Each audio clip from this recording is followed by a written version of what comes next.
Thank you, Evan, and welcome to each and every one of you. And thank you for joining us for today's GLR Learning Tuesdays webinar titled Expanded Learning Equals Expanded Recovery, How After-School Programs Drive Student Progress. Today's session continues our Big Bets Working series where we are revisiting the programs and strategies that GLR has deemed big bet worthy because we believe, based on data and evidence, that they hold the promise of delivering more than the usual increments of progress towards transformative change for young students.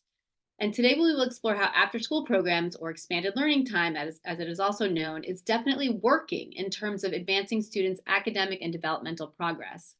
Our discussion today builds on our recent session focused on out-of-school time or OST strategies that took place on February 20th, in which we took a close look at summer learning, which is often discussed in the same sentence as after school, which makes sense because these are both important strategies that engage students during the over 86% of waking hours that children are not in school.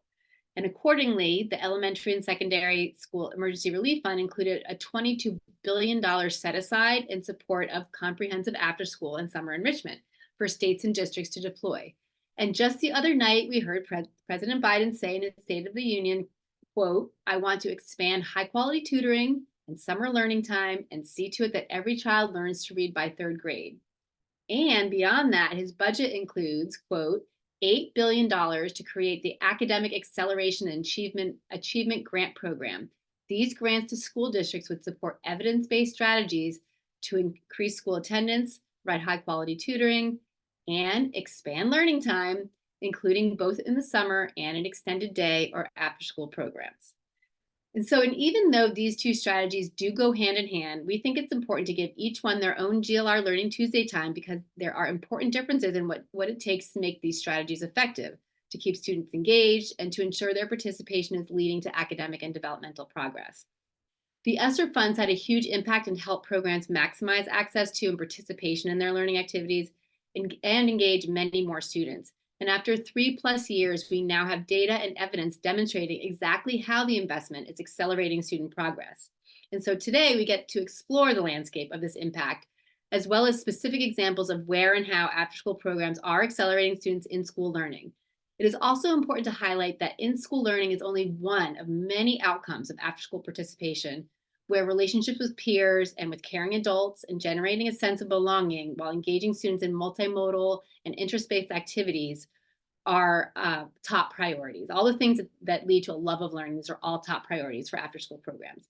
And so we are joined today by national experts who are familiar with the landscape of programs and can share the bright spots across the country, along with a state and a community leader who have had great success in advancing students' social emotional development and academic learning and can share what makes their programs effective. This includes state and district policies that support quality after-school programming, as well as the ways in which communities and local programs are recruiting and retaining students on a daily basis, working with school systems, engaging with parents and families, and combining time for academics and time for the interest-based activities and enrichment. And today's discussion will be moderated by Hillary Jones, who is Director of Professional Learning with Foundations, Inc., a capacity building organization focused on professional learning, program development and design, leadership, and supporting service. Jones provides professional development, technical assistance, and content development to Foundations, Inc.'s clients nationwide, and is also part of the GLR Learning and Engagement Opportunities, or LEO team, leading the development of these Learning Tuesdays discussions. And now I'm honored to welcome and briefly introduce our esteemed panelists with us today in alphabetical order. Please note that full bios are linked in the chat, so I am just previewing who we have with us today. I also want to share that I will actually need to leave our webinar today just a few minutes early, so my colleague Sarah Torian will actually close us out at the end of the session. Okay, so today we have with us Andrew Francis, who is the Director of Evaluation Services with Foundations, Inc., where he strengthens out-of-school time programs through quality assurance and research, as well as hands-on support through the U.S. Department of Education's U for Youth, Y for Y trainings and technical assistance. Prior to moving to the United States in 2019, Andrew spent a decade working for Jamaica's Ministry of Education.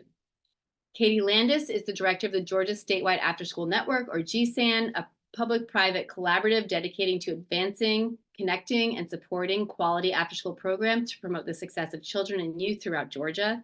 She previously served as the project coordinator for the Georgia After-School Investment Council, the former home of GSAN.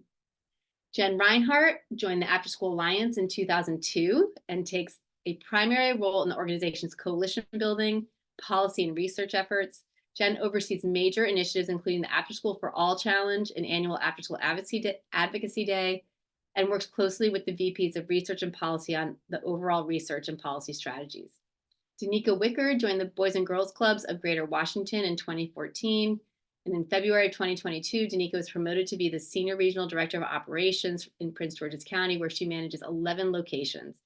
Her youth development experience has given her a profound appreciation for Boys and Girls Clubs, as she is conscious of the impact the clubs have had on lives of members and families. So welcome to all of you. We look forward to engaging with and learning from you. And I'm now very excited to turn it over to Hillary Jones to get our conversation going. Thank you, Emily. I'm excited to be here today and to talk about the incredible impact that after-school programming is having on millions of students. One of the things that's personally important to me as we talk about education as a whole. Out of school time is this impactful space for 7.8 million school-age youth in this nation. It's a space where students learn and where they grow, and it looks different than what happens during the school day. Youth build life skills. They get help with homework. They engage in enrichment, STEM, the arts. They participate in physical activities, and they receive healthy meals and snacks. There's so much more than just in a safe place. Youth after school and out of school time programs are centered around these developmental relationships and how caring adults working with struggling students serve both as the spark and the consistency that students need to feel safe, supported, and motivated, making a difference for this nation's youth. And there's really not enough of after school programming. There are 24.6 million children in this country who would participate in an after-school program if one were available. So we know, and parents know, that these programs work. And so I want to start with my colleague Andrew to help frame this conversation around the importance of after-school programming and what makes these programs make a difference for the children in this nation. So Andrew, welcome. Thank you for joining us. I'd love for you to, yeah, absolutely. So I'd love to have you start by sharing what we know about what makes after-school programs effective. All right. So after-school programs, as we know, Hillary, are designed to supplement school day activities for the most part, and to help us to meet students' cognitive, emotional, and academic needs. And so they are essential to learning process, and they are effective because I often harp on the word that they provide young people with opportunities that they do not get in any other space, because they allow for them to relate to the world in ways that they are not able to during the school day. And we know that school day does its bit, but there's so much in terms of the demands for curriculum implementation and preparation for assessments that after school gives us the perfect opportunity to expand the horizons for our young people.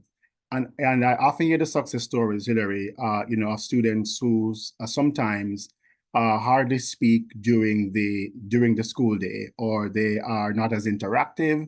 They do not form relationships so easily. And when they come to after school programs, they come alive. They come out of their shell and they find a new me, a new version of themselves. And that happens because they're able not only to interact with other young people who may be within the same grade band as they are, but they're also interacting with other young people, maybe in younger grades or lower grades or higher grades, but also they're able to establish relationships with caring adults in these programs who give them another lease on life and just show them that there is so much more that they can know and grow and become. So essentially, the programs are effective because they challenge students to build relationships with other students and also build these relationships with caring adults, and for them to grow exponentially in so many ways. What we also find is that the programs that are very strong, foster an orientation for students to have what I call novel experiences. We don't take it lightly that many students may have not been on a field trip, during the school day. And after school gives them that opportunity. Many students may not have been able to, depending on the grades, be involved in a science experiment, mixing simple things like baking soda and vinegar together and see them explode and getting excited about that. And it may seem very, very, very simple, but it really makes a difference when they're able to work with different materials and to just explore and to be more creative, more inquisitive, and just become lifelong learners, because they recognize that learning takes place not only within the school day, but also in these other spaces as well. And so what we're finding is that after school is providing unprecedented opportunities for young people to develop, and for us to promote what we call positive youth development, so they can develop the competencies, they can be cared for, they can connect with others in a different way, and they become equal partners in their own development. And that's absolutely important. What that does, Hilary, is that it builds and it creates a foundation for them to access learning and to grow academically, because the environment is for the most part safe, because many after-school programs promote that as the number one priority, safety, because parents need to know that their kids are safe after school, right? And so they prioritize safety and health, and then they build all the other components in terms of providing the expanded learning opportunities, providing opportunities for them to be involved in academic enrichment activities as well. And so what we have is a marriage of those positive development principles, caring staff who are creating a safe and enabling environment, providing academic enrichment opportunities for learning to grow, and also for full support for the whole child. And that's what I think summarizes what really makes our programs effective, as they make that difference for children and youth in so many communities across the United States.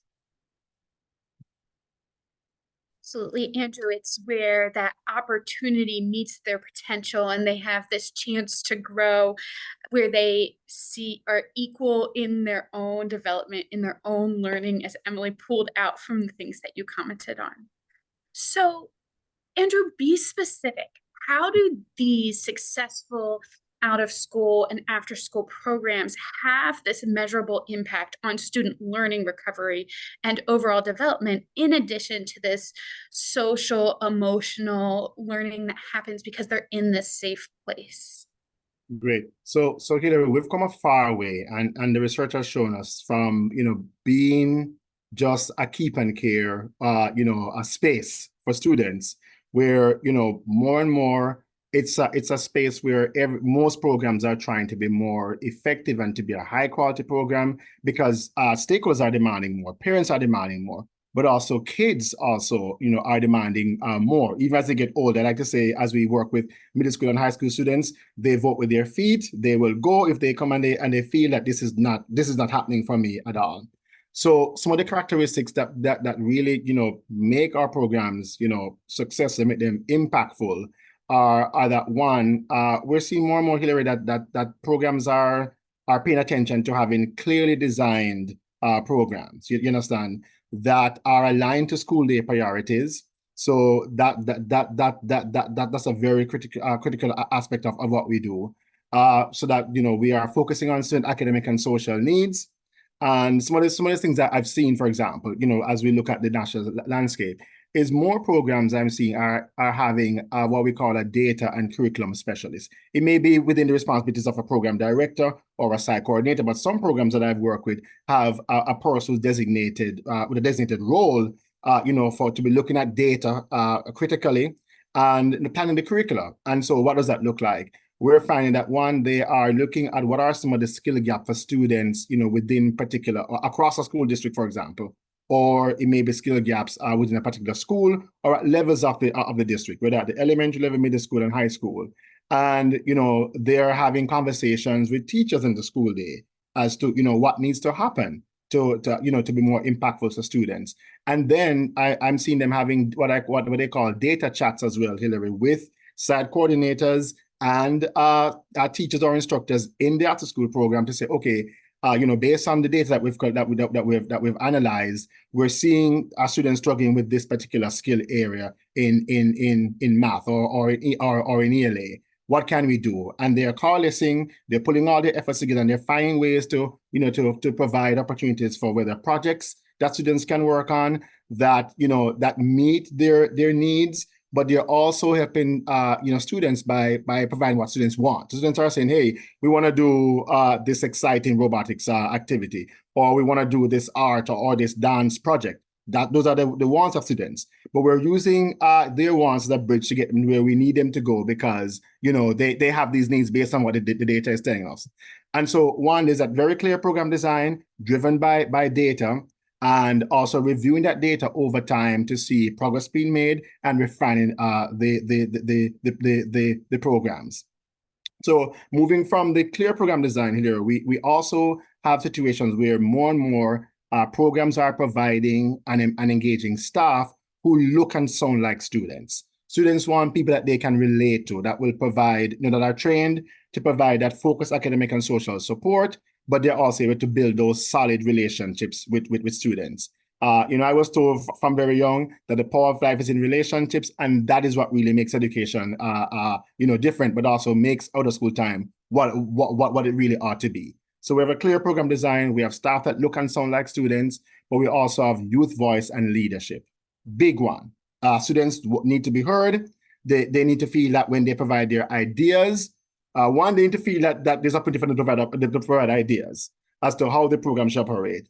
But one, when they provide the opportunity, provide the ideas, they want to also see that program leaders are listening and they're taking steps to implement and include those ideas. And not only in the general structure of the program, but also within activities, do students have choice, have a sense of choice, as, I may choose to do this particular art, or I may choose to choose this, I may choose this color or this particular material. So youth voice and leadership is absolutely important. We've seen programs move towards having, leadership councils, but also having leaders of smaller groups within a program, but just generally giving them, opportunity to choose activities, choose their materials, but also choose, what are some of the clubs and focus areas that the program may have.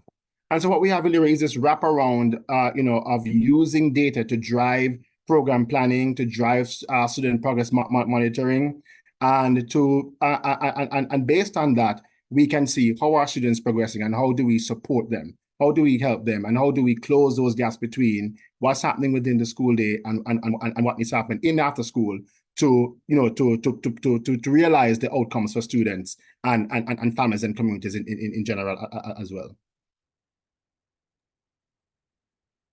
Thanks, Andrew. So on one side, we talk about this clear design and we talk about alignment with the school day. And on the other side, you talked about youth voice and staff that look and sound like students. And so talk to me a little bit about how these things come together so that out of school time program and after school programming looks different than the school day, and a little bit about how bringing these two things together impacts effectiveness. What are the results we're seeing? What's happening because of this? So what we have, Hillary, is that we have these partnerships at various levels then, if you may. So we have school day partnerships. We have partnerships with students. We have partnerships with other stakeholders within our communities who are able to support the effort. We have partnership with parents. So parents, students, the school day and its leadership, and those who are involved are academic and administrative leaders, but also other partners. And so as we build this relationship, we have this seamless transition from school day to after school. And what it allows us to do is that we can create an intentional design as to where we want to go. And what that allows us to have to develop, or we can work from, are a set of what we call measurable outcomes of effectiveness, which guides the program's design. So we are staying on top of things. We're staying on top of our feet in terms of ensuring that are we being intentional. What it also means is that it's not enough to have this intentional program design that is more high level, and we may have different programs. We may have programs that are 21st C who do have a set of performance measures. But I like to tell people that if you're a non-21st C 21st CCLC program, then draw from the mission, the goals of your parent organization or your board. What is it that they're trying to achieve? And use that to craft, your roadmap as to where you want to go, where you need to go for your students. And then from there, Hillary, we drill down to the activities level, because many times there may be a disconnect. But programs who recognize, that really we're in the business of making an impact for students, move from just the high level goals to look at, okay, how do I then provide activities? How do the activities that I provide, align with my goals and address those skill areas, address those skill gaps? And so, as someone who works with programs in evaluation and program improvement, we look for whether within the schedule, can I say, okay, if you're a STEAM or a STEM-based program, I can say, yes, you are providing 2 hours of STEM or STEAM every week. Or let's talk about the academic enrichment or the academic support and learning acceleration. Can we say that, yes, you are providing, high impact tutoring and high dosage? You're hitting that 75 minutes per week, or you're hitting that 2 or at least 3 times per week when you look at your program schedule. And digging deeper now within your lesson and activity plans, we can say, yes, we can see a very clear roadmap as to how you move students who are who are reading below grade level, or who may be at point A to point B. So it's taking a very clinical approach, essentially, Hillary, and just moving from out of being very high level to get into the level of our lesson activity plans, working with our staff and ensuring that they are equipped to design those activities and plan, but also assess to what extent students are progressing. Then we look at the results that come from with a district and state assessments to see, are we making that impact for students based on the work that we have put in to be more effective in our programs. So in essence, it means that we need the tools as well to assess effectiveness of the program. So we're looking at gauging stakeholder perceptions of the program, but also stakeholder feedback on whether the program is making an impact. So for staff, for students, for parents, but also looking at outcomes as not just only being academic, but what are students saying about their relationships with other students or with other staff in the program? Are they reporting that, yes, they have seen, improvements in their own progress, in their own growth? And then, correlating, triangulating that with what teachers say when we also find out from them through surveys, have you seen any progress in Andrew since he's been a part of this program? Thanks, Andrew. It's really looking at the whole picture intentionally, from organizationally and even from funding sources all the way down to what happens in the classroom every single day. Absolutely. Andrew mentioned for all of us the 21st CCLC or 21st Century Community Learning Center programs as one program group that's funded by the U.S. Department of Education. But I'm going to turn over to Jen. And Jen, I'd like you to talk a little bit about the federal investment in after school more broadly, and specifically the work that After School Alliance has done around how states and districts have invested their ESSER dollars to expand after school programming. So tell us a little bit about what you've learned about the use of ESSER and the American Rescue Plan funds to support after school.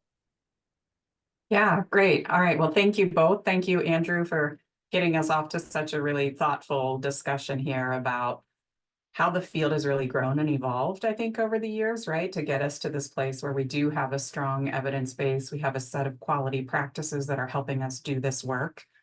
So that was terrific context setting. We have definitely been doing a lot of work around the American Rescue Plan, really trying to help folks understand the opportunity and giving them tools and resources to make the case. And now we're trying to document how much of the funding is actually making its way to after school and summer opportunities for young people, and what difference that funding is able to make. As you were suggesting, Hillary, this has been a historic opportunity for our field. So up until American Rescue Plan and those ESSER or elementary and secondary education relief dollars that you mentioned, 21st Century Community Learning Centers was the only federal funding stream with a specific focus on supporting after school and summer opportunities. So the American Rescue Plan inclusion of after school and summer was really a huge acknowledgement of the importance of after school and summer programs and this growing evidence base of the difference that the programs are making for young people. This is a complicated slide you're all looking at now, but I'm going to give you just a little bit of background here in terms of what was in American Rescue Plan that could be used to support after school and summer. So state education agencies had a 1% set aside of all the money that they got that they could use, or that they were to use for after school, and a 1% set aside to use for summer. Plus they had a 5% set aside to address learning loss or learning recovery, which specifically called out after school and summer as allowable uses. So that was around $8 billion in total at the state education agency level, with potential to go to after school and summer opportunities. School districts also were required to use 20% of their local level funds. So school districts or local education agencies had 20% of their funds to use, again, to address learning loss or learning recovery, with after school and summer called out as potential uses. And then there were also funds at the city and county level that could be used. The state and local dollars through the ESSER funds in particular added up to about $30 billion in potential funding for after school. And then you can see here a huge opportunity from the state and local fiscal recovery funds. Those were the funds that cities and counties had access to that could also be used for after school. Based on our research and the work that we did with the National League of Cities, we know that roughly $10 billion in funding from across those sources was put to work to provide more opportunities for roughly 5 million youth, which is amazing, right? To put that in perspective, 21st Century is funded at about 1.3 billion. So this is a massive infusion of new resources to support youth and families during the out of school time hours, and a moment, right, when youth and families needed all the supports they could ever get before, right? As we're emerging from COVID, young people are struggling with the learning loss that they experienced and really struggling to reconnect socially and emotionally. This was a huge opportunity. But the other perspective that's important is that the vast majority of after school and summer providers tell us that they were unsuccessful in securing funding from American Rescue Plan. $10 billion is a small fraction of what could have been used for these essential supports. Katie's going to talk more here later about how the American Rescue Plan funds were used in Georgia at the state level. So I'll just wrap up this part by sharing that it's not too late to have conversations with your local school district leaders about how your programs can help them advance their learning recovery goals for young people through after school and summer opportunities. You can see at the bottom here kind of what our timelines are going forward. The deadline to have all of the funds obligated is the end of September this year, but districts and local education agencies can still enter into contracts with community-based organizations. And as long as they have an extension, which they can apply for through their state education agency, who then goes to the U.S. Department of Education, they would be able to enter into contracts with community-based organizations to provide programming through next school year and even into next summer of 2025. So as long as those contracts are wrapped up by that extension period, and those extensions are granted, we still have a lot of potential opportunity here to use those ARP funds to give young people these kinds of opportunities. We know that kids can benefit from as many opportunities as possible to learn and grow, to be surrounded by caring adults, to have the chances to explore new content, to find and develop their passions, and that all of these opportunities will really go a long way to supporting their in-school success and their out-of-school success. So our goal and all this research and work that we've been doing is really about making sure that these American Rescue Plan funds are fully utilized to give young people those opportunities. Thanks, Jen. So we have this $10 billion investment in these 5 million youth, right? But we also hear you saying that in 2025, these funds will no longer be available. What have you learned about where programs are now, the challenges they're facing, how they're approaching this as they look towards the future? Yeah, that's great. Yes, great. Next slide. So we can see we've been conducting regular surveys of the after school and summer field since the start of the pandemic to really better understand how programs and how youth and communities that those programs serve are faring, right? Like just how's everybody doing out there? What are the challenges you're experiencing? What are the successes? What do you need to be more successful going forward? We're going to release our latest findings from a fall of 2023 survey this spring, but I'm going to give you all a little sneak preview here of what we know about the ongoing challenges that are facing the field. So what you can see on this slide is that finding staff to hire and long-term funding for programs really top the list of programs' concerns for the future. I don't think anyone who works in the field is very surprised by these findings, right? And then on the next slide, you can also see that costs are increasing. Again, not a surprise. Often we need research just to document what we already know from our own experiences, but to have the data to make the case. So costs are increasing, and that's fueled in part by the investments in staffing that are really necessary, right? We know, Andrew talked about this, that qualified caring staff who look like the young people that they're working with, right? This all makes a huge difference in terms of the quality of programs. And then if we look at the next slide, while the challenges around recruiting and retaining staff are still widespread, as you saw on the chart there a couple slides ago, the good news is that they do seem to be declining a bit. And I think that's likely in part fueled by the steps that programs have taken to really address those challenges. And you can see on the side of the slide here, right? Things like increasing pay and providing expanded benefits, really taking the funding that they have and figuring out ways to address some of these issues around recruitment and retention of staff. I'll also say related to that, that next week at the National After School Association Convention, we're going to be sharing a new database of workforce strategies that feature approaches from all across the country, where local folks or state or even national organizations are finding ways to better support the workforce. And we're also working on a set of policy recommendations to help address those workforce issues. So all of that will get unveiled next week at the NAA convention for those of you who might be there for that. Otherwise, it'll all be on our website too. Thanks, Jen. That's really helpful as we think about where we're at and how we move forward. And it's important to acknowledge these challenges, right? The barriers there are to this work. But this session is about big bets working, right? We know that there have been big wins, big accomplishments around after school programming. And so I'll ask you to flip the conversation a little bit and share more about what you've seen in terms of positive impacts and results. And most importantly, what it will take to sustain these investments to continue these big wins.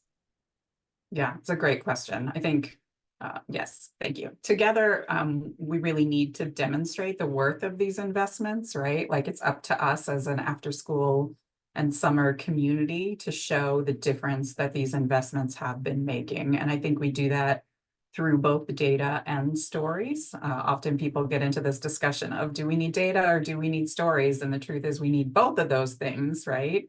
Because they really complement each other well and can speak to different audiences and different stakeholders. We are part of Engage Every Student, an initiative that was launched by the U.S. Department of Education with a bold call to action to ensure that all young people have access to after school and summer opportunities. And as part of that, we've been working with a number of national allies like the National League of Cities, the School Superintendents Association, the National Summer Learning Association, the National Comprehensive Center, to really identify and elevate examples of how these dollars have been invested and what's working. So what you can see on the slide now is just a couple of places, right, where the dollars have been used to support after school and summer opportunities and the reach of those investments. We have a map on our website, and you can find it at engageeverystudent.org as well, that illustrates more than 500 of those examples across all of the states. So folks can definitely check that out and find some of those stories.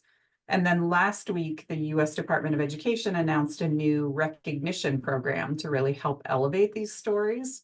So if you're on the webinar and you're using American Rescue Plan funds to provide after school and summer opportunities, please check out that Engage Every Student webpage to learn more about the recognition program, because I think you might be interested in making sure that your story is featured both in the map and is considered for that recognition program. And then if we go to the last slide that I have here, I'll just say that we really need to take as much advantage as possible of the remaining funds. As I said before, right, there is still money remaining now at state and local levels. Most recently, the state of Iowa announced a competition for state ESSER funding for after school. And we know that funds are still available at the district level in many instances too.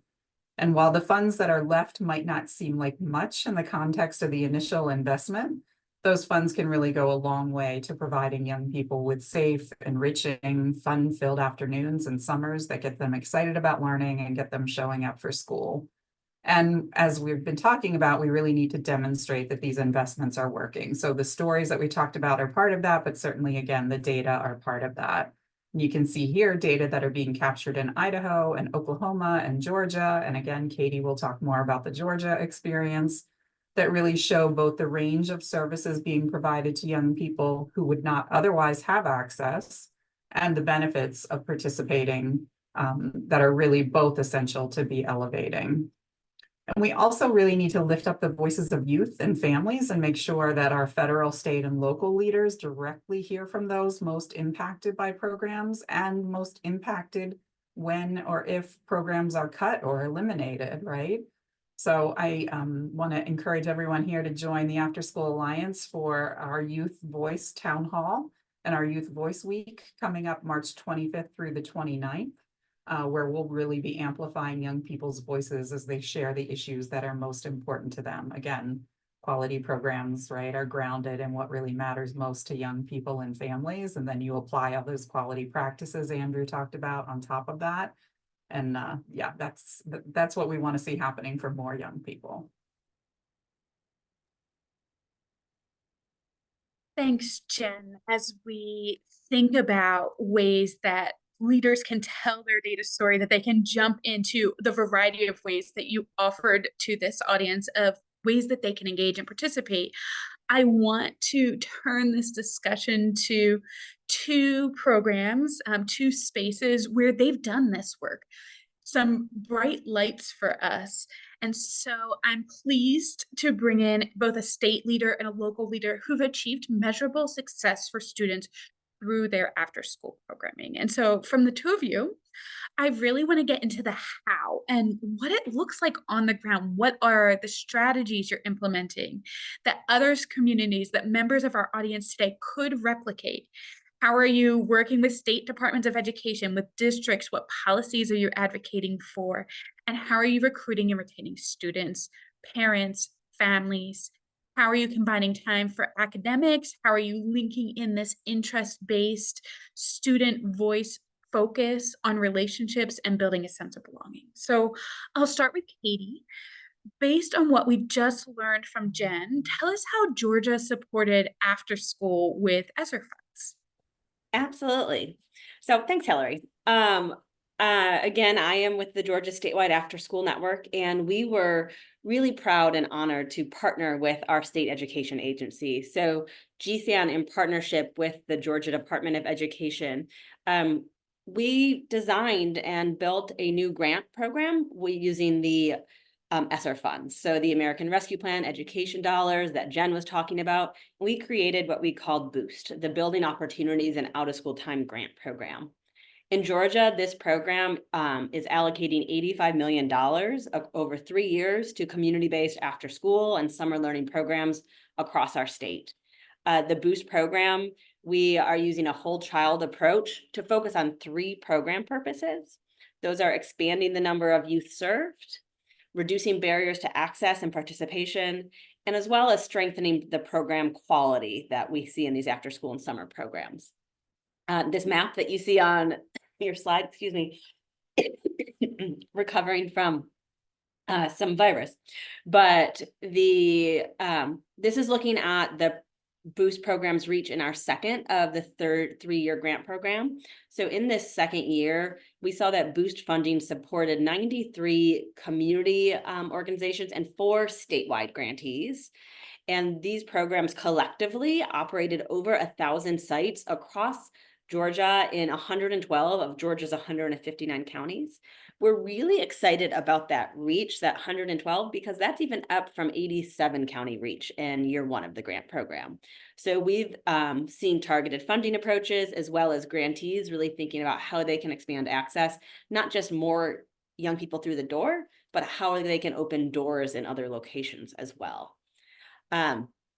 Again, not just with these dollars, but really looking at what these grantees are able to collectively do with this ESSER funding, as well as other dollars that they already have, other ways that they're supporting their programs.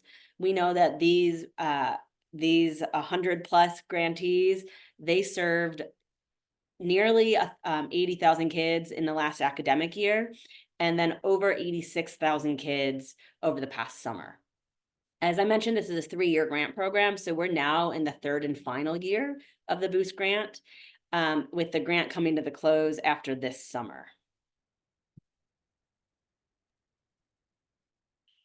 So you've invested this time into expanding access, reducing barriers, enhancing quality. I'm going to ask you in a moment about what are the plans, but before we go there, I'll ask you a little bit about what are the strategies that you've seen these programs employ, what's worked for them, and how does this translate into positive outcomes for youth? Yeah, I mean, as Jen mentioned around data, we were really, again, excited. And with our partnership with the Department of Education here in Georgia, it wasn't just to get these dollars out the door and to get it into communities. We were excited about that, but it was also, we were excited that our partnership includes a lot of quality supports that we are bringing to these programs. I'll talk about some of that capacity building in a minute, but it also includes a 3-year evaluation of this.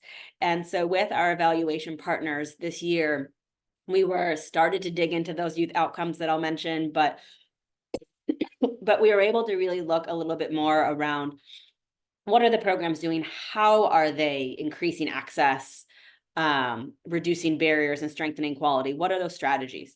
What you see here are some of the most common strategies and activities that we've seen both Boost grantees use. Specifically, about 70% of our after-school grantees have opened their doors to serve more youth, and nearly half of the grantees are also serving new youth populations. For some, this is students with disabilities, English language learners, or we're also seeing some simply expand to serve more ages. So maybe they weren't serving high school students before and they now are. We have also seen over 1/3 of the grantees have opened new program sites, as well as making their existing sites more accessible. Some of that accessibility is, around just being able to get there. And so close to a public transportation or items like that. We've seen 55% of our after-school grantees, they're providing free transportation to and from their programs. About 2/3 are continuing to offer free programming. It was already free. They're continuing to offer free programming. And an additional, there's around 40% of grantees who have said they've also been able to reduce program fees for those who are paying. And then we've also seen the majority of our grantees expanding services and activities such as adding new mental health services or increasing tutoring and academic supports. I want to just take one program as an example. They have talked about how they've been able to bring in reading specialists to serve their students one-on-one in reading instruction. And in their own words, it said these reading specialists have filled in some of the cracks or the foundation that was crumbling for their students. So we've really seen it's a wide variety, Hillary, but I think we've been really excited to see that wide variety of seeing what these funds have been able to do. It's really allowed the programs to be responsive to what their young people, their families, their communities are needing in order to make their programs, again, more accessible and a higher quality. think that that's one of the most important things about out of school time, and the things that I get most excited about around out of school time is that you can break outside the box of the school day and do things different ways than you might be able to do in those places and spaces. And so I'll ask you the question I said was coming. So this funding is running out. What are the plans at the state level and at the program level when it comes to sustaining these successes, these innovations, particularly given the end of the ESSER funds? Yeah, absolutely. I mean, I think this is something that we all know is so important. I mentioned our evaluation with our evaluation partners. We were in this second year evaluation, which I believe is in your chat box if you want to look at, the lot more details around what's going on in Georgia. We had a part of it was a system study, which wasn't just looking at the implementation, the reach, or youth outcomes, but also just looking at the grant program as a whole around how is this working. It's, digging into this public-private partnership that we have in Georgia. But then a piece of that also talked about sustainability. The system study talked to a number of state, program, and national stakeholders. And one of the really resounding things that we heard, they all agreed that a comparable form of support, so boost or something like it, should continue to support the out of school time programs across Georgia. We've also heard that from grantees.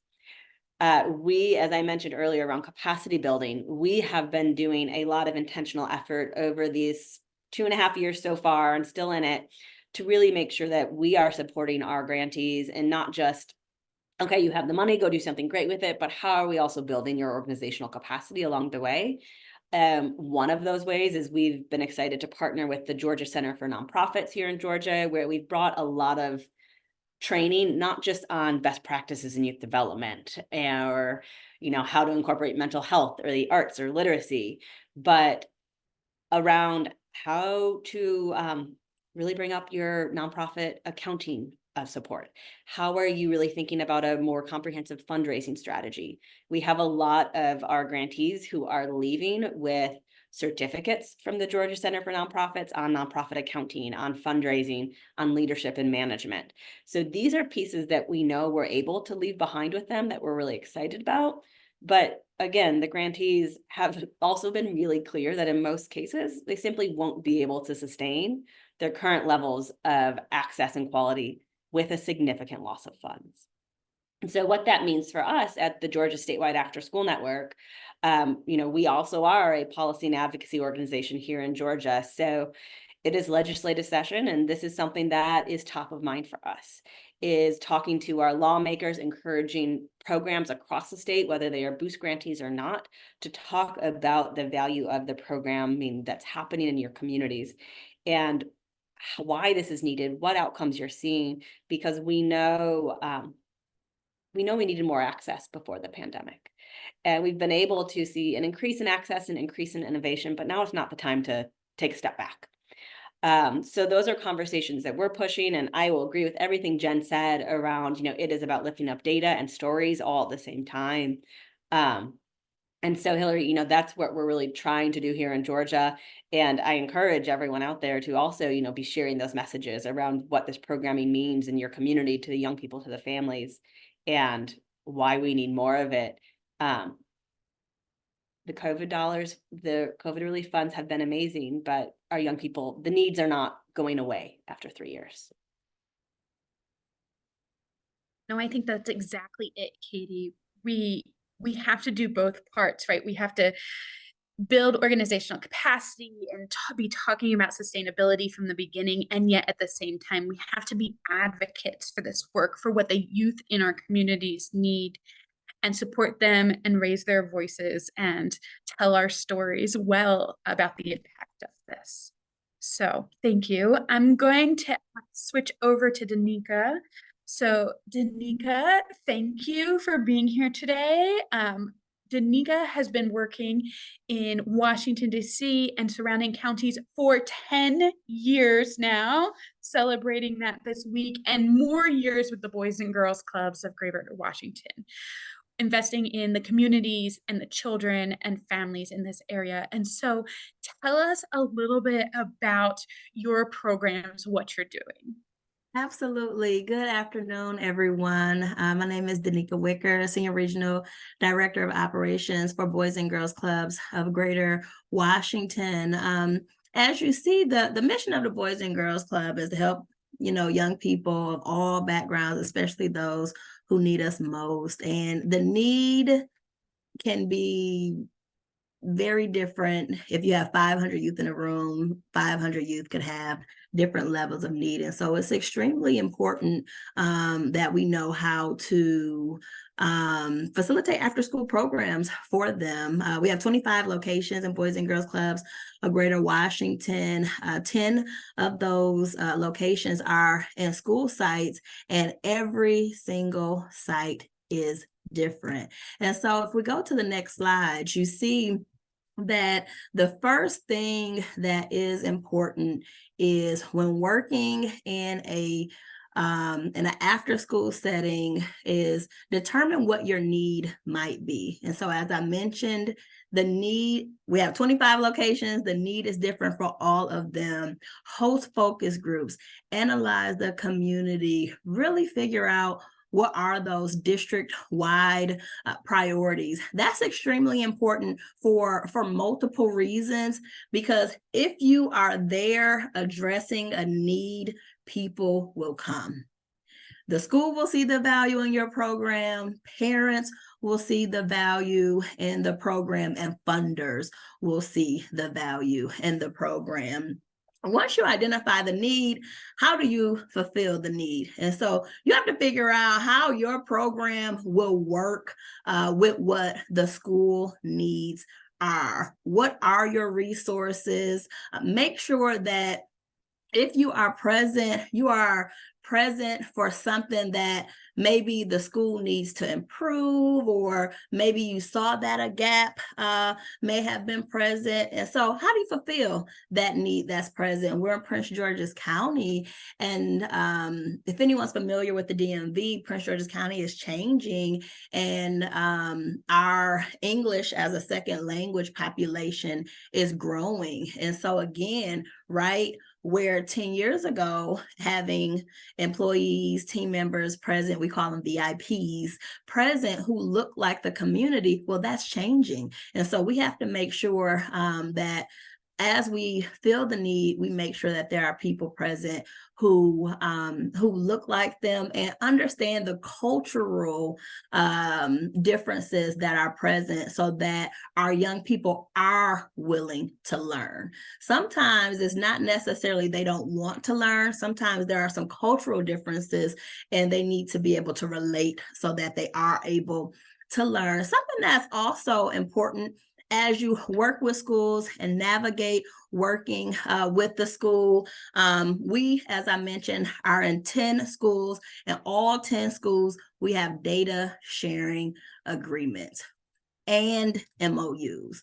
So number one, you have to be clear about what it is that you're going to do when you get there, and do it. Figure out what's something tangible that you would like to measure, and make sure that data sharing agreement is very, very clear, because then you can tell your story the best way possible. When we're talking about building relationship with schools, that data, it matters, it matters, it matters. Without the data sharing agreement, we wouldn't be able to receive test scores. We were still in the elementary school, but we're in elementary school, a few years back, and we found out that 80% of our kids at the Boys and Girls Club were doing better than some of their peers in similar classrooms. And we learned that because of the data that we receive. Sometimes data is tied to funding. So you might have ESSER funding, 21st CCLC funding,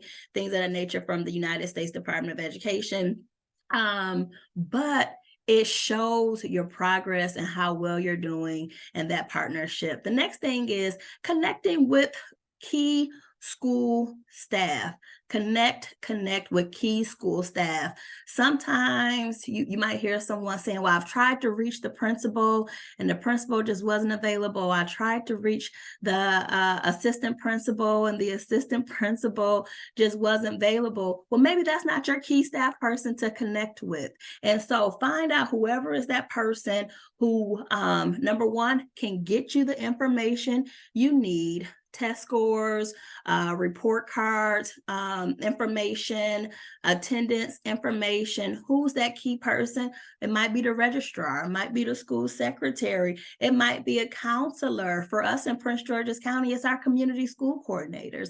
And so who is that? And to really make sure you connect with them and that vision is clear. What is it, right? We determine what the need is and make sure that vision is clear from that school administration. What are their needs? And they'll tell you, okay, we want them to complete homework every day after school. And if they don't have homework, because we're finding out sometimes they might not, then we want them to log into IXL and complete some work on IXL, but figure out what it is. And the reason why connecting with school staff is so important is because the relationship should be a partnership. The relationship with the school should be a partnership. You should not be a +1 in the building. They need to see your face in the morning, at lunchtime, because once the school sees that it's a partnership, now they're having conversation to say, Danica needs to improve in math. Is it okay that you work on this math project with Danica? John is having some struggles with literacy. Can you work with John on some literacy things? And so having that partnership, really developing a culture of learning where it connects from the school day to the after school program. What does that culture of learning look like? After school is fun. Believe me, I bleed blue. I am Boys and Girls Club through and through, but academic success is one of our priority outcomes. And it is extremely important that our young people are successful. And the other thing when working with the school, and this is something that I say to my team often, I think that it has to be emphasized. The principals, they run their own little community. Not little community, because many of them 1,300, 2,000 students in the building, but they run their community and their job is very important. And we just want to show our appreciation. It takes a lot of work to bridge that gap between school day and after school. And so we want to show our appreciation. And, that might be, bringing in donuts or coffee or, a thank you card, some type of thanks around holidays or, at the end of the year, just a note to say thank you. And once you start to show that appreciation, what you start to see is that you are now incorporated in the school day. And so data sharing year 2 now gets a little easier than year 1. You don't have to ask for report cards. Now what we're seeing is they're giving us the data before we ask for the data. Oh, I know that you all need this information. Here is the information on the Boys and Girls Club participants. And that's where you want it to be. You don't want to be a +1. You really want to show that you are invested. As I mentioned, the principals do have a lot of autonomy at their school and they have funding. And so if they see that you're doing well, they might want to invest in your program. And we've been able to see that on a Boys and Girls Club level. And we've been very, very appreciative of that. If we go to the next slide, just showing some of the things about just what we push with academic success being one of our main focus areas. 100% of club kids graduate from high school on time. And so those who are, registered and still in high school, 95% of our seniors continue on to college. And what I love more than anything, 65% state that the club saved their life. And that's what I really love about our school relationships. As much as academics are important, being there, being that safe haven is extremely beneficial. We hosted a focus group last year with our parents, with our school administration, and quote from one of the teachers: "I see an improvement in student enthusiasm. Participating in the club is coming to school." So I know our numbers are good on days when club has a lot planned. And so what we were able to see is that we were having an impact on them after school. They started getting excited about coming to school, and their attendance improved. And so that was one of our outcomes. Last year, we were able to see attendance improve across the board during the school day and after school. Then another one from a teacher with 8 club kids in their class emailed the principal about how every child has improved since they started at the club. And those are the type of messages that we love to hear. And you get those responses when you have great relationships with the schools. Nika, thank you for telling that. I want to just give you a round of applause or something out of the, that's a win for the young people that your programs are serving. And so I want to ask you to dig into this just a little bit more. And so Elizabeth Haley asked the question of, how do you recommend that out-of-school time providers approach schools to strengthen their relationships and programs? And Jen shared a LEA outreach guide on their website. And you've talked about how you deepen those relationships, but you've gone through the process of identifying who those partners are, connecting with those schools initially. And so we'd like to hear from you a little bit more as a community-based organization, how you launched those relationships, and then how you are seeing the benefits of them long term, how they're staying, how they're continuing, and how you're growing them. Absolutely. So let's say there's a school that you are interested, you see there's a need, you're interested in bringing your program there. Develop a case for why it is important for you to be in that school providing programming.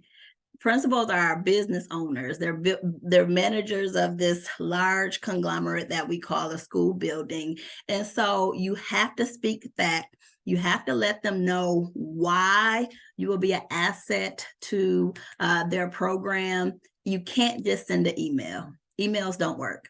You can't just make a phone call. Phone calls don't work. You have to get up and you have to go visit. They need to see your face. Many of the principals, some are new, but we work with a lot of principals who have been principals for 20 years, 25 years, and those principals care about their community. They receive phone calls and emails very often of people interested in bringing programs to their school. And so you don't want to just be that person who sent the email, that person who sent the call, who made a call. You want to actually be present. They put a face with the name and get them to understand why your program is important. Make friends with the school secretary. I always believe in not showing up to school empty-handed. Bring coffee, bring a Coca-Cola or something, or a box of donuts, a basket of fruit. Just to show just a kind gesture, but make friends with the school secretary. The school secretaries have access to principals, assistant principals' calendars. They can find out ways for you to have access to those key people at the school for you to have a meeting. We were in 11 schools, and we did not get the yes for the first meeting. Some schools, it took 4 to 5 meetings And we had to present additional information that supported our case for support to that school. And so I would say be persistent. Principals or school admin aren't ignoring you. They're busy. Schools are a very, very busy place. If you ever been there, you know, during the day, they're figuring out interventions for their students. They're trying to support families. Many of them are running, you know, food giveaways and supply giveaways, in addition to supporting their families at their school. So just, you know, be conscious of that. When we think about keeping a relationship going, data matters. Data matters. Data matters. The SEL piece works. Social emotional learning is extremely important, just as much as grades are important. COVID was just different. And so just socially, a lot of our young people didn't have some of the social skills that are developed when you go to school every day. And so they love to see that we were able to combat some of the concerns around, you know, social and emotional well-being. And then there was data that proved, okay, if there are 30 kids in Boys and Girls Club, 28 of them have improved their grades. And being able to tell that story, you have to know your data. You have to know your data. You have to speak intelligently. And we meet often. So we meet with the principals often. We meet with the community school coordinators often. We meet with assistant principals often. Again, figure out who that key team member is, develop relationships with them, because they are part of that executive team of the school. And they'll make sure if you want to get in the building, you are able to get in to provide great programming out of school time. And if you want to remain there, relationships matter just as much as they matter with our young people. They matter with our community partners as well. Thanks, Danica. It's the relationships paired with the culture of learning. It's being able to tell your story. These same themes have come out again and again, whether you're Jen and Andrew speaking from the national lens, or whether you're Katie or Danica speaking from the state or local lens. The same themes show up as what's important about making out of school time and after school programming work. And so now we're going to switch to Q&A. So please drop your questions in the Q&A box if you haven't yet, to make sure that we see them. And I will invite our panel to join us all as we get started and just think about some of these things. So Colleen Polak asked, what is keeping schools from universally adopting an extended school day in order to create these impactful opportunities for students? And Jen opened and started to answer this. And I'm going to say, Jen, is there anything else that you want to add to some of the ideas that you shared in your response? And then I'll open it to others. Yeah, sure. I mean, I think part of responding to this question is understanding exactly what she had in mind in terms of what she's hoping to see schools universally adopting, right? Because the notion of like an extended school day for many of us often brings to mind literally just more time with school day teachers at desks in classrooms. And of course, tremendous appreciation for school day teachers. I've been a teacher. I'm married to a teacher right now. My daughter goes to public schools. Like, this is not about putting down schools, right? But it's about, what do young people need to be successful? And we know that they need experiences outside of school, things that they wouldn't get within the walls of the school day. And so my first part is like, I need to know what you're talking about more to help answer this question. And two, if we are talking about something that is not just an extension of the school day, but that is really like expanded learning opportunities in the way we've been talking about here today, then I think the biggest thing preventing that from happening is funding, right? There just are not enough resources available to help ensure that every young person has access to a high quality after school and summer opportunity. But I'll stop there and invite other folks to jump in here. And I'll just ask whoever willing and going to respond to talk about what you mean as a difference, or Jen, if you want to answer this one, what is the difference between an extended school day and expanded learning opportunities? Because I think that may be something that benefits this audience.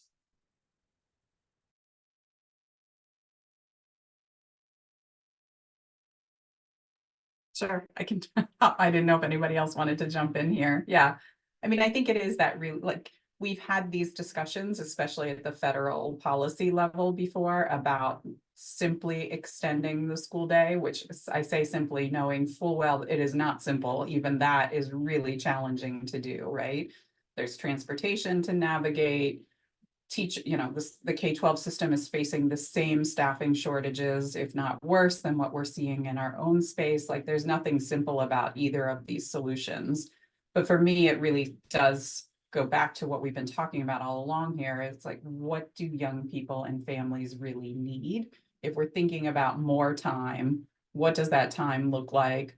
Who are the leaders in this, the adults in the space? I won't even say leaders, right? Because youth can be leaders in these spaces too. But who are the adults in these spaces that are helping provide the supports that young people want and need? It's just a distinction in, really kind of the traditional like school day compared to what we typically think of as after school and summer. And to me, when you say extended school day, it brings to mind more of just a straight up extension of the school day. We're going to add 30 more minutes of reading and 30 more minutes of math, right? Versus we're going to offer a universal after school and summer program for all of the young people that includes this wide range of supports that we've spent the last like 75 minutes talking about. Absolutely.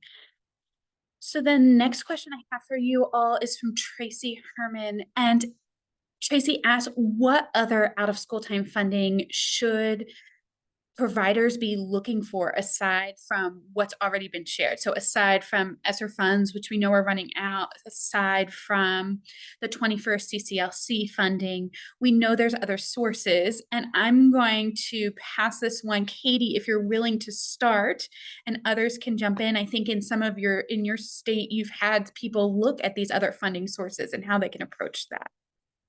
Yeah, I mean, and so I know, I mean, Jen will be able to talk about it more from the national lens, but it's different in every state. And so I'll tell you, like, what some are the opportunities in Georgia. And those are things that are not unique to Georgia, but might not be true in the state that you're from, Tracy, or anyone else listening. For example, in Georgia, we do utilize TANF funds in our state to support after school and summer learning. It's a competitive grant program here in Georgia, our out of school services program. I know a lot of states, some states do this, others, not all of them do. So that is one space to look at. Then we are also, I mean, I think it's all of us after school networks with the After School Alliance are excited to see more and more states having some state investments in after school and summer learning. We in Georgia have a little tiny investment, our learning loss grants. We are hoping for a lot more, but we're seeing more of that pop up. So I think that's something to always look at, and then that's just talking about the state and the federal lens. There is also obviously the philanthropic side of this, the local community funds as well. And so tapping into your school districts, I know Jen talked about there are still ESSER funds at play. So talk to your school districts. There's also a lot of other funding sources at play in school districts. We see Title I dollars, a lot of other title funds being used for after school or summer. And so I know one of the great reports that I think that is really helpful to look at what are all those different funding streams that can be utilized is that the Wallace Foundation thing that has maybe already Wallace Foundation thing. That's the official title of it. The report from the Wallace Foundation really looking at the different funding sources. That'll give you a good idea of what places, might universally be able to be tapped into. But I definitely say look at your local community as well, your local government. We're seeing more cities in Georgia have some investments in out of school time or summer, really looking at those community-based programs. And so those are just, I think, a couple ideas of what you can be looking at. It's not universal across the board, but what might be opportunities in your community. Thanks, Katie. Jen, Andrew, anything you want to add to that list? Yeah, just to add to the list that Katie mentioned, that I've seen with some programs as well, that in addition to government funds, that there's some programs that also leverage, funding gaps by working with, business partners within their immediate communities. They've built a very good track record as to what their programs are accomplishing. And so they work with these other, business entities, to fill those gaps, to provide resources, etc. And I think that's a big part of the conversation as well, for you to look within. I know that there's some rural and other communities where there are just one or two entities. They're not many, but for those of us who can, begin by doing some sort of, in addition to resources shared, do some sort of asset mapping, to see what resources are within your communities, and see how you can begin to have a conversation with them as to how they can also, provide some support or point you in directions for support as well. Thanks, Andrew. Jen? I'm just kind of annotating everybody here and dropping a bunch of things in the I chat, right? appreciate But it. yeah, I plugged a few links in there. One goes to our funding database that's on our website, also shared a great piece that the Children's Funding Project put together, and we helped them with that too. And then the Wallace Foundation thing that Katie was talking about, the piece from Ed Council, which I agree is a tremendous resource for folks who are trying to think about, what am I trying to accomplish and what are the funding streams that can really help me do that? So a few things there, I think, for folks to check out.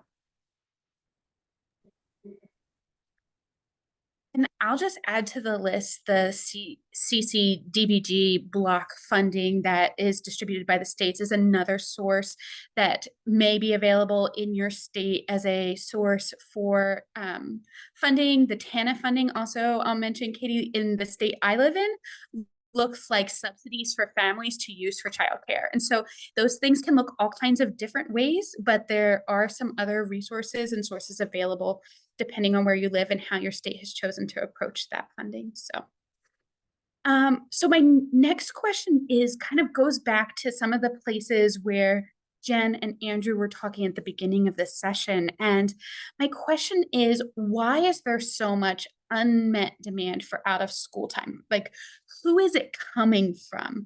Because obviously it's not just funding. There's people who want to show up and sit in these seats. Who are those people? How do we, where are those places? And so maybe I'll start with Jen or Andrew, if either of you have an answer for those or something you're thinking about. And then possibly Katie too. What have you seen? Can you just reframe for me, Hillary, exactly in terms of what exactly you want us to address? Sorry, just repeat for me. No, Jen talked about, there's this unmet demand for out of school time programs, and there's a funding issue, but there's also people who want to sit in seats. And who are these people who aren't getting the access? Who are these youth who want to come to programs and that we need to expand for? Katie mentioned that they're trying to bring more youth into their programs. And I'm just trying to give a picture to this audience of who are they? Yeah, I think one of the last reports I read, and Jen can back it up, I think we're like 1 out of 5, Jen, pretty much, in terms of number of youth who, who require these services and those who are accessing currently. I think, Hillary, it's a wide landscape in terms of who we do have a number of. I've seen a number of youth who are English language learners in some instances who do not access programs because, we did mention some of the cultural issues. I think Danica mentioned that, but in some areas they're probably, fears that they may have about whether, the program, the systems are prepared, to address their needs, and how do we break down some of those barriers. And I've seen one high school program that has worked, tirelessly to make a complete shift in terms of, as that population grew within the school itself, they made a considerable effort to, move towards, preparing and providing materials, to appeal to this particular group. Mention that everything is is translated, in Spanish and in language that they can understand, but also for families that have low literacy levels, how do you find ways to also communicate those messages to them in very simple terms that they can understand? And they've been able to, they've seen a significant increase in the population by taking those steps, but complementary to that is they have brought in more staff who also are able to interact with and to support, those students. So I think it's important that we started a base level in, as I think Danica mentioned it, what really is a population within our schools. We know we have a funding challenge, yes, but for those of us who have the resources available and can begin to have those conversations with our school day partners, how do we look at the population we have and we provide, the promotions, the awareness, that we tell the story, to them that they of after school, so they understand that, listen, this is a space for you. But then we also provide the staff, but also the activities as well. That will be that, because sometimes they come and we provide meals or snacks, not necessarily meals or snacks that resonate with their culture. And so programs have had to make all those shifts, both in, communicating and building awareness in those populations, one, providing the staff, providing the activities and materials, but also the support systems, the meals and everything else that comes with that, to ensure that they feel safe, they feel at home, and they feel as if they want to participate in these programs. Absolutely. I agree with Andrew, what he mentioned as related to, bringing access to the program, identifying, who can benefit. One of the topics I had with my team last week was, you're doing amazing things after school. Who knows? Very often, we only communicate the amazing things that is taking place with upper management, the school, parents. But if more people knew what we were doing, I think the narrative would slightly change.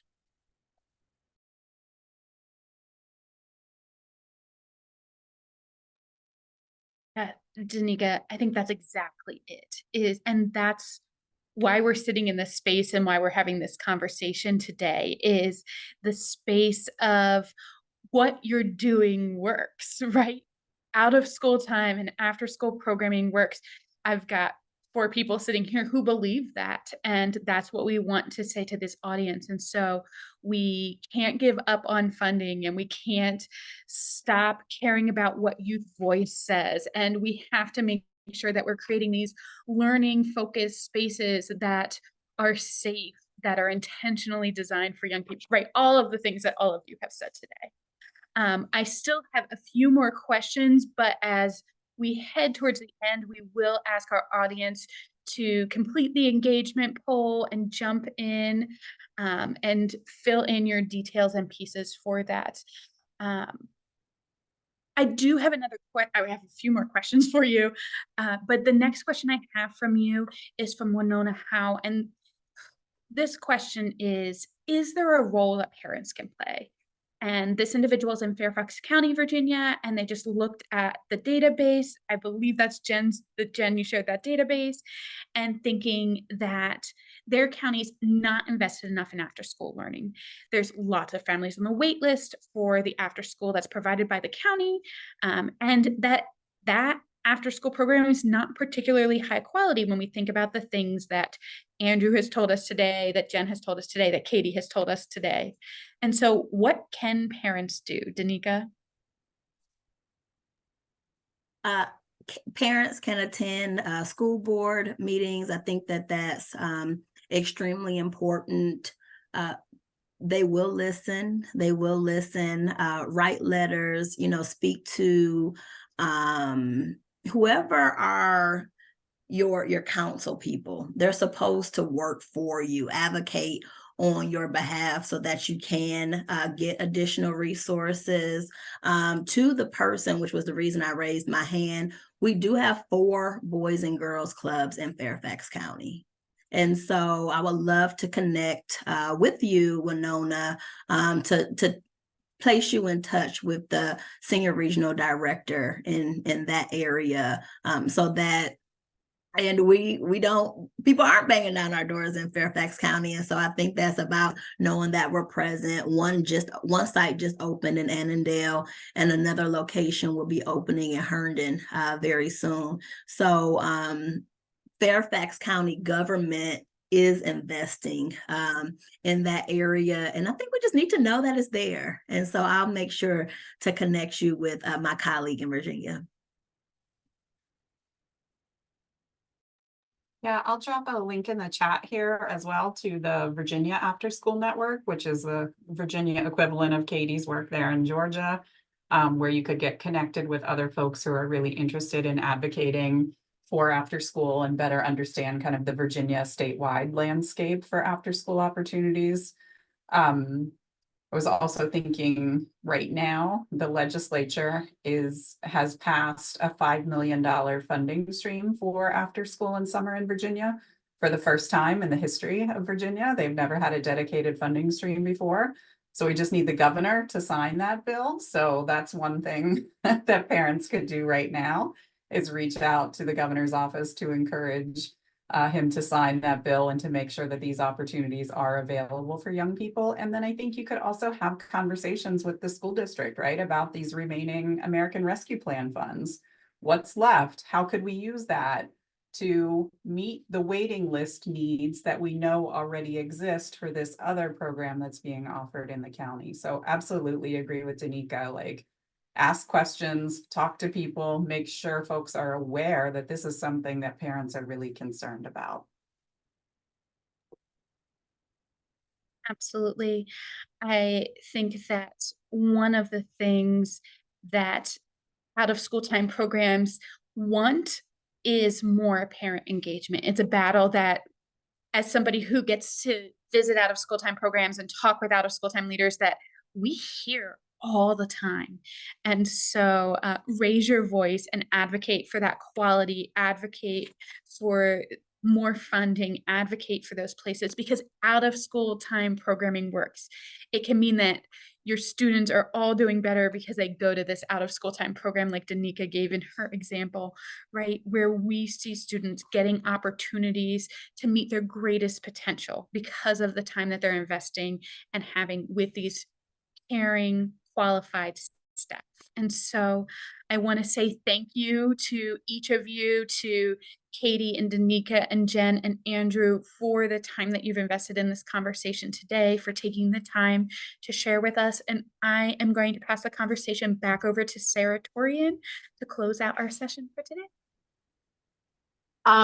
Thank you so much. I'm just going to say ditto. Just huge thanks to our panelists, all of you today, for providing both kind of that big picture, high level view of the power of high quality after school programming, as well as like the nuts and bolts on the ground view, demonstrating really like how and why this kind of engaging after school programming is really a big bet that's paying off and generating incredible returns in states and communities like our two profiled here today, but there's more examples from across the country. I love how all of you really kind of underscored the power of relationships between the adults and the kids in the programs, between the providers and the principal's secretary. Danica, I liked you pointing that out, with families, as we were just talking right now, and those state and local elected officials who can and should be investing additional public dollars to sustain these programs as we face the fiscal cliff in the fall. So huge thank you to Andrew Francis, to Katie Landis, to Jen Reinhardt, and to Danica Wicker for joining us to share these insights, and also to our friend and colleague, Hillary Jones, for switching hats today from being kind of a CGLR team member planning these sessions to putting on our foundations hat and sharing all of her incredible insights and expertise and deep knowledge in this area to moderate the conversation. And thanks to all of you who joined in for today's conversation. I hope that you found it as informative and insightful as I did. And then I hope you'll continue to join us for future sessions. I'm dropping the link in the chat right now. We've got another double header scheduled for next Tuesday, starting off with a really timely and important conversation. We're talking about the need for additional public dollars in these programs.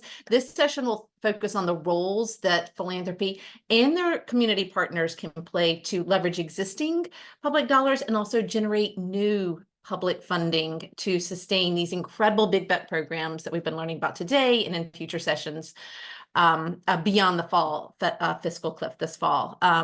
Will be followed that afternoon by a really great session looking at 2-generation approaches that are being deployed through public and affordable housing programs. And then the following week, we'll host another session looking at the national landscape of teacher licensure assessments and the correlation with teacher and student performance and how these assessments are impacting the diversity of teachers in the classroom nationwide. And then we'll follow that up, we'll kick off the month of April with another Kindergarten Matters session, taking a deeper look at social emotional learning and how that can help us to strengthen the bridge between the early years and the early grades. And, Emily started off this conversation talking about President Biden's